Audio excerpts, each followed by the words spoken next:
किसनी में हमारे कार्यकर्ता गए हैं, लेकिन भाइयों बहनों कभी भी समाजवादी पार्टी के लोग एक बार करते हैं और इसलिए अब इसका नाम तो समाजवादी रखना भी मुझे लगता है यह अपने आप में जनता को भ्रम में डालने जैसा है।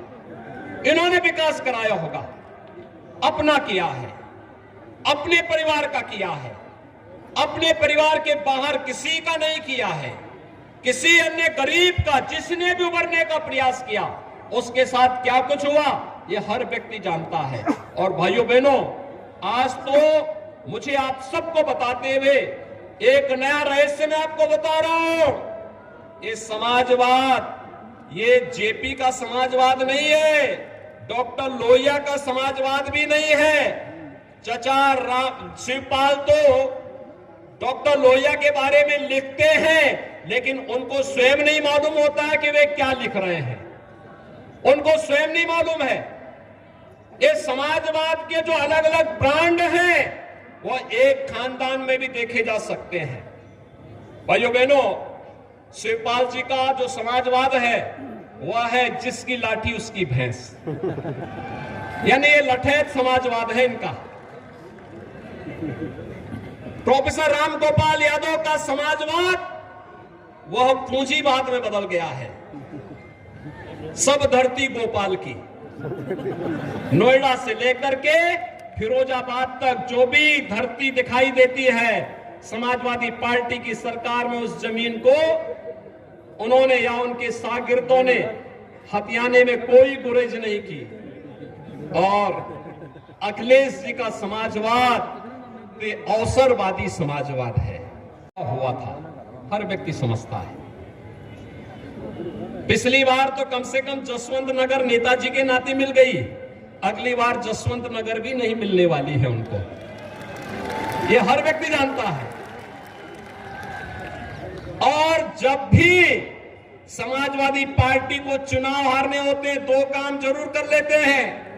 एक तो बहाना कर लेते हैं, पहले से ही पृष्ठभूमि बांध लेते हैं कि साहब ईवीएम में गड़बड़ी है। अरे उसी ईवीएम में तो 2012 में आपकी सरकार बनी थी, उसी ईवीएम में इस प्रदेश में कई सांसद आपके जीते थे। कैसे आप आरोप लगाते हैं? कभी इलेक्शन कमीशन को दोषी ठहराने लगते हैं और कभी उसकी पृष्ठभूमि बांध करके अपने कारनामों को नहीं देखेंगे, कुछ न कुछ बहाना बनाएंगे। तो भाइयों बहनों आज मैं आप सबसे कहना चाहूंगा समाजवादी पार्टी के इस बहकावे में आने की आवश्यकता नहीं।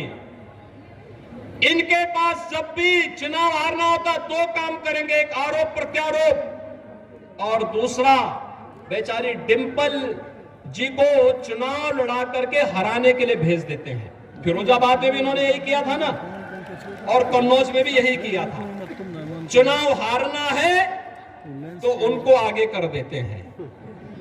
इसलिए भाइयों बहनों मैं आप सबसे कहने के लिए आया हूं, एक अवसर है आप सबके सामने।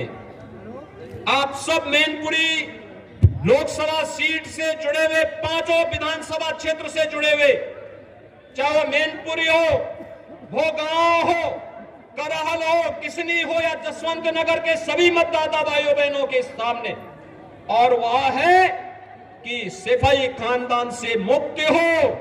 यहाँ के नौजवानों के लिए, अन्नदाता किसानों के लिए, व्यापारियों के लिए, बहन बेटियों के लिए सुखद और सुरक्षित माहौल आगे बने, विकास की एक प्रक्रिया के साथ आगे बढ़ने का अवसर प्राप्त हो। इस देश से भारतीय जनता